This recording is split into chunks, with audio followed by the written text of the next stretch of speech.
Welcome प्यारे बच्चों। आज का सेशन बेसिकली प्रैक्टिकल एग्जांपल पे है और देख के ही समझ में आ रहा होगा कि तीन फोर्सेस एक्ट होने वाले हैं और तीनों फोर्सेस के एक्ट इस इक्विलिब्रियम प्रॉब्लम पे लैमिज थ्योरम लगने वाला है। देखिए बच्चों, one of the force vertically downward है, इसके जॉइंट से इधर एक टेंशन लगेगा और इस जॉइंट से बच्चों इधर एक टेंशन लगेगा। अब इस टेंशन फोर्स को कैसे कैलकुलेट किया जाएगा? अगर दी वेट फोर्स आपको कैलकुलेटेड है, इस लॉग का वेट बच्चों यहाँ पे 500 ग्राम है। तो सबसे पहले आपको लैमिज थ्योरम का रिवीजन दे देते हैं थोड़ा सा। आप लोग इस चीज को प्लेलिस्ट में भी देख सकते हैं बच्चों कि सपोज करिए कि 3 कंकरेंट फोर्सेस किसी ऑब्जेक्ट पे एक्ट हो रहा है। 3 कंकरेंट फोर्सेस बच्चों किसी सिस्टम पे एक्ट हो रहा है। तो लैमिज थ्योरम क्या कहता है बच्चों? सपोज करिए यहाँ पे F1 फोर्स है, इस पे F2 फोर्स है और ये F3 फोर्स, और ये इनके बीच का एंगल है बच्चों, गैप है, दो फोर्सेस के बीच का एंगल गैप अल्फा, इनके बीच का फोर्स बच्चों बीटा, और ये जो है बच्चों बताइए गामा। तो क्या होता था बच्चों बताइए? F1 जो फोर्स होता है डायरेक्टली प्रोपोर्शनल होता था अनदर टू फोर्सेस का साइन ऑफ गैप, मतलब साइन ऑफ एंगल। और इसी तरीके से बच्चों सिमिलरली F2 जो होगा इन दोनों फोर्सेस का F1 और F3 के बीच का sine of gap sine beta. Similarly बच्चों F3 जो होगा साइन ऑफ गामा। इससे हम लोगों ने एक रिजल्ट निकाला था बच्चों, है ना, प्रोपोर्शनलिटी को हटाकर F1 by sine alpha, F2 by sine beta और F3 बाय साइन गामा। ये रिजल्ट हम लोगों ने निकाला था बच्चों। इससे क्या होगा? लैमिज थ्योरम निकालने में बहुत ही मदद करता है बच्चों। लैमिज थ्योरम तब आप अप्लाई करेंगे जब सिस्टम में 3 कंकरेंट फोर्सेस एक्ट होता है बच्चों। कंकरेंट मतलब एक बिंदुगामी, ठीक ना, एक ही पॉइंट से 3 फोर्सेस एक्ट हो रहे हैं। साथ ही साथ बच्चों अगर दी मोर देन 3 फोर्सेस रहेंगे तो इसको रिजॉल्व करके बच्चों 3 कंकरेंट फोर्सेस में आपको कन्वर्ट करना। यहाँ पे क्या है बच्चों कि आपको एक फोर्स नॉन है, और ये भी चीज सेकेंड रूल हमने उसमें समझाया था बच्चों वीडियोज में। लास्ट क्लास के जो वीडियोज थे बच्चों लैमिज थ्योरम पे, हमने बताया था कि उसमें 100% एक फोर्स आपके नॉन रहेंगे और 2 अनदर फोर्सेस का अननोन कॉन्सेप्ट दिया जाएगा। या तो उन दोनों फोर्सेस को अलग से निकालने के लिए दिया जाएगा या दोनों फोर्सेस का जैसे बोल देगा कि T1 और T2 का रेशियो क्या होगा। तो आप T1 और T2 आप निकालेंगे और उसका रेशियो कट से ना ले लेंगे तो दिक्कत नहीं होगा। कहीं ना कहीं बच्चों आपको इस क्वेश्चंस के अकॉर्डिंग आपको पूरा का पूरा पैटर्न रहता है। क्या क्या रहेगा कि तीनों के बीच का एंगल का कॉन्सेप्ट आपको जानना है। एक फोर्स आपको नॉन दिया रहेगा, तीनों कंकरेंट फोर्सेस होंगे। तो कहीं ना कहीं बच्चों आप इसको इजीली तरीके से हैंडल कर सकते हैं। आइए कैलकुलेट करते हैं इसमें। आप देखिए बच्चों, इस बॉडी का वेट हमको भी पता है कितना है। एफबीडी बनाएंगे तो 500 ग्राम मतलब 0.5 kg। इस पे बच्चों हम लोगों ने टेंशन लिखा T1 और इस रस्सी पे इस जॉइंट पे बच्चों बताइए, इसको हम लोग AB जॉइंट ले लेते हैं, इसको BC बच्चों, ठीक ना। तो BA जॉइंट पे लिख लेते हैं बच्चों TAB और ये बच्चों बताइए TBC। अब कहीं ना कहीं बच्चों हॉरिजॉन्टल से एक लाइन हम लोग ड्रॉ करेंगे और देखेंगे कि इनके बीच का एंगल गैप क्या है। तो बेसिकली मेजरमेंट तो हम लोगों को एंगल कर सकते हैं, ठीक है।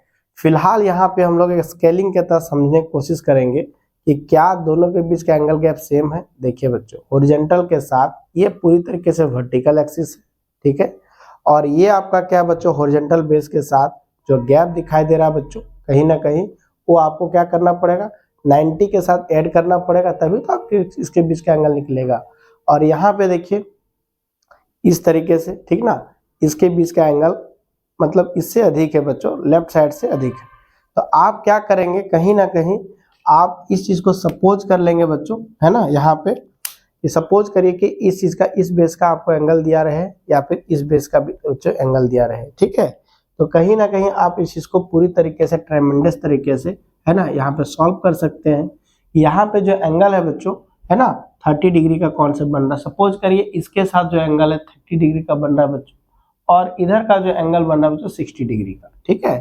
तो अब क्या होगा कि ये जो 90 डिग्री बनेगा बच्चों, ये टोटल का टोटल 150 डिग्री हो जाएगा, और यहाँ से यहाँ कितना होगा बच्चों, होता है 120 डिग्री। तो 150 120 कितना होगा बच्चों, 270 हो गया। तो बचा कितना बच्चों, बता ऑलरेडी ये 90 डिग्री, ठीक है। तो यहाँ पे आप तीनों फोर्सेस के बीच का एंगल कैलकुलेट हो गया।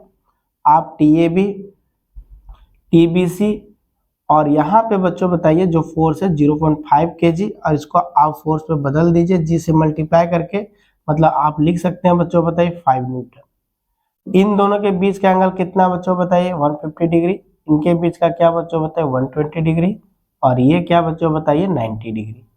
तो आप T1 और T2 इजीली यहाँ से निकाल सकते हैं बच्चों, ठीक है। T1 कैसे निकलेगा या TAB कैसे निकलेगा, TAB जो होगा बच्चों बताइए ये दोनों के बीच का है ना, आप TAB अपन क्या लिखेंगे साइन 120 डिग्री, TBC क्या होगा बच्चों बताइए साइन 150 डिग्री, ठीक है, इन दोनों के बीच का एंगल, और 5 जो होगा बच्चों बताइए साइन 90 डिग्री। तो यहाँ से TAB क्या हो जाएगा बच्चों बताइए, एक पेयर बनाइए यहाँ के साथ, 5 साइन 90 का वैल्यू 1 होता है बच्चों, साइन 120 डिग्री, और साइन 120 डिग्री का वैल्यू कितना होगा साइन 90 प्लस 30 डिग्री, मतलब आएगा cos 30 डिग्री √3/2, तो 5√3/2 आ गया बच्चों न्यूटन। और इसी तरीके से बच्चों TBC का वैल्यू हम लोग निकाल सकते हैं, TBC का 5 अपॉन साइन 90 डिग्री इंटू क्या होगा बच्चों बताइए साइन 150 डिग्री। साइन 150 डिग्री कहने का मतलब होगा बच्चों आपके पास साइन 90 प्लस 60 डिग्री, और साइन 90 60 डिग्री क्या होगा cos 60 मतलब 1/2 मतलब 2.5 न्यूटन।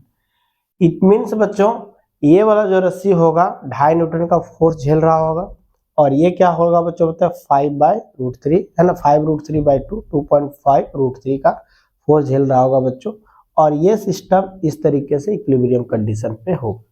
कहीं ना कहीं बच्चों आप इस चीज को पूरी तरीके से स्पष्ट समझिए थ्रोली कि लैमिज थ्योरम एप्लीकेबल है जब एक फोर्स नॉन होगा और 3 कंकरेंट फोर्सेस का कॉन्सेप्ट लगेगा। इसके बीच का देखिए बच्चों बेस के साथ एंगल सपोज कर लिए कि 30 डिग्री है, और इसके साथ बच्चों कितना है 60 डिग्री है, ठीक है। तो आप इजीली यहाँ पे कैलकुलेट कर सकते हैं, और इसको समझने के लिए बच्चों आप और कई प्रॉब्लम बना सकते हैं। कोई डाउट होगा तो प्लीज हमें मैसेज करिएगा, कमेंट करिएगा, ठीक है बच्चों। नेक्स्ट सेशन में हम लोग और अच्छे कुछ प्रैक्टिकल बेस्ड क्वेश्चन बात करेंगे।